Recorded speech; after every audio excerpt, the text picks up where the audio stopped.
My name is Spencer, and this right here is my MS story. I've actually been dropping these videos once a year, and this is my 7th video. So I can do kind of like a Brady Bunch thing here on the screen, and you can see that I have put down 6 videos so far, once a year, and this is the 7th. So this is my update. It is March of 2022 right now, and my first MS story video, I was freaked out. Like it was hard to put that video together.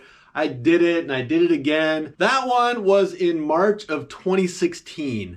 I had been diagnosed with MS 3 or 4 months before that. I think it was November or December of the previous year, 2015.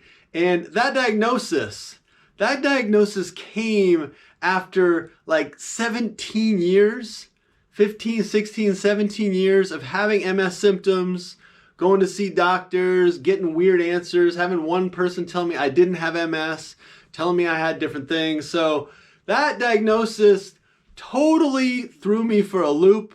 I was confident that I didn't have MS, but man, all things were pointing to the fact that I did. When I first dropped that video, I gotta say, I was not doing super well. I had MS symptoms for all those years, like 15, 16, 17 years, and they were getting worse and worse. So it started out with little numbness, but man, by the time I dropped that first My MS Story video, I had been suffering all kinds of body pain, inability to do stuff, and bad vision stuff. Lost my vision, double vision, all kinds of problems with my eyes. So the main thing people ask me when I talk about MS is just the basic, how are you doing? So I would just say that I'm actually doing pretty well. I've got some residual MS symptoms. Basically, for all those years, I was having exacerbations, and even though a lot of the symptoms from each exacerbation got better, like I would get double vision and it would pretty much get better, or I got optic neuritis and couldn't see that well,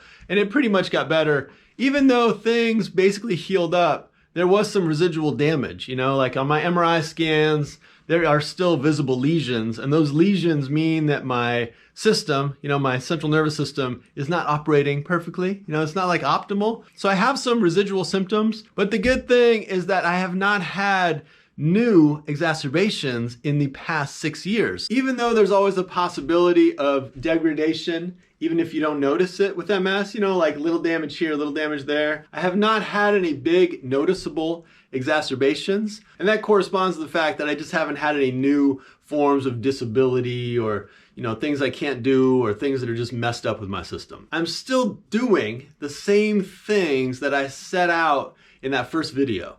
I have adopted an anti-inflammatory diet. I still eat the same stuff. Like nothing has changed with that. Got this anti-inflammatory diet going on. It's kind of like a blend of the Wahls Protocol, the Best Bet diet, and George Jelinek's Overcoming MS diet. So it's just an anti-inflammatory diet. I still take my vitamin D supplements to keep my vitamin D levels up, and I still actively try to minimize stress in my life. All right, I also wanted to say just a little bit about this past year, this year of 2021 pretty much, and multiple sclerosis, just because it has been a year when MS has kind of been relevant in some new ways, and I've just been thinking about that a lot. On the one hand, in some ways this has been the year of Selma Blair. She has busted out with all kinds of self-representation of her experience with multiple sclerosis. There's also been a documentary published about Selma Blair, and she has just been kind of like this spokesperson for MS this past year. Not that there's just one, but I feel like that happens with big diseases. You have like Parkinson's and you think about Michael J. Fox.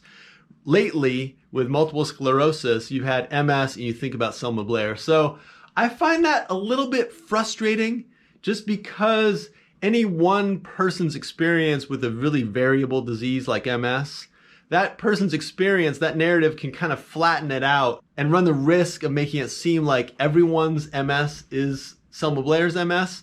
But dang, I think she's really courageous and awesome, so I'm not faulting her. Like, I think she's cool. I really admire her, and I've learned a lot from her in her experience and how she just dealt with some tough stuff. But I just kind of wish the media appetite for people with diseases was richer and more variable. So it wasn't just Selma Blair right now, but it was a bunch of different stories. Also, this past year has been just kind of a continuation of relationships, I guess you should say, between COVID and the pandemic and multiple sclerosis.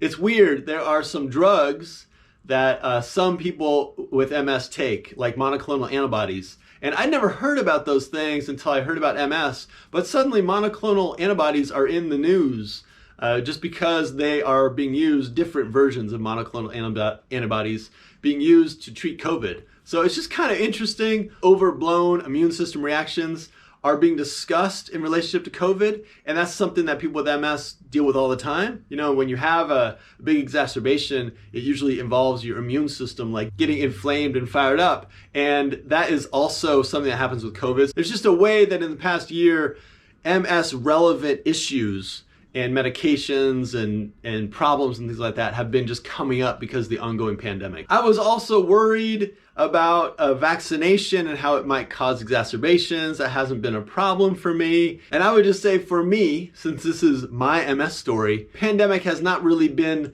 like worse because of my multiple sclerosis, or my MS hasn't been worse because of the pandemic. I feel like I might be a little bit more isolated than some people. Like, I'm pretty careful about COVID. I still really don't want to get that disease. And I think mainly that is because I have MS. But the pandemic and COVID for me have not really coincided in a really bad way. Another thing I wanted to mention in relationship to my MS story is stress. And I've talked about this a little bit over the years in my different videos. Basically, when I was diagnosed with MS, I kind of made it like a project to minimize stress in my life. And I focused on my job at the time, which I felt like was kind of stressful in a negative way. And I ended up changing that job and doing some other stuff for money. But I also tried to minimize all kinds of weird stress, like stress that might have come from my diet or my sleeping habits or my surroundings, like all kinds of stuff. So I kind of made it a job. Hopefully it wasn't a stressful job, but I kind of made it a job to like minimize stress in my life. And I've still been doing that. But I've got to tell you guys that I've also come to realize that I can kind of handle some stress. Like, I think at first I was so worried about being stressed out and that any kind of stress in my body would result in another exacerbation. I was so worried about that I felt like I was a little bit stress phobic. You know, I was like, man, anything is just gonna blow me up and cause another exacerbation. But since I haven't had an MS flare in 6 years, like it has totally stabilized, I've kind of started to ramp up or incorporate a little bit more stress in my life. And this past year has definitely had some of that. I moved my business, for instance. I run a tree service. You can see that, by the way, on my other YouTube channel. Probably put a link here on the screen somewhere up here. So basically, I relocated the tree service, started the whole thing over in a new place. And that was kind of crazy. Like that was a lot of work. I also started this other side job, like I ramped it up and just started working on it a ton more. I'm also doing a bunch of building projects on the side. So I feel like I'm juggling a lot more than I thought I could, but I'm not really all that worried about it. Like, I know it's stressful, but I feel like I'm still kind of doing that healthy wellness thing, like eating right and sleeping and stuff like that. I don't feel like I'm a full-on stress cadet. So there's definitely some more stress in my life. Like, I should own up to that.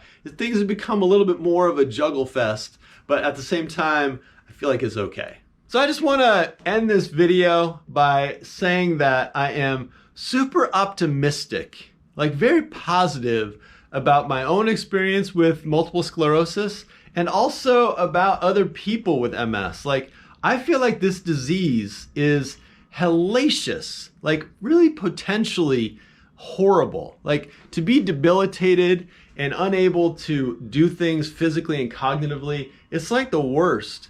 But at the same time, many of us are doing very well with this disease. As you probably know from my other videos, I don't take any medication for my MS. I never have. I understand that a lot of people do, and I respect that. And I also know, like, I accept that a lot of people do very well on the medication.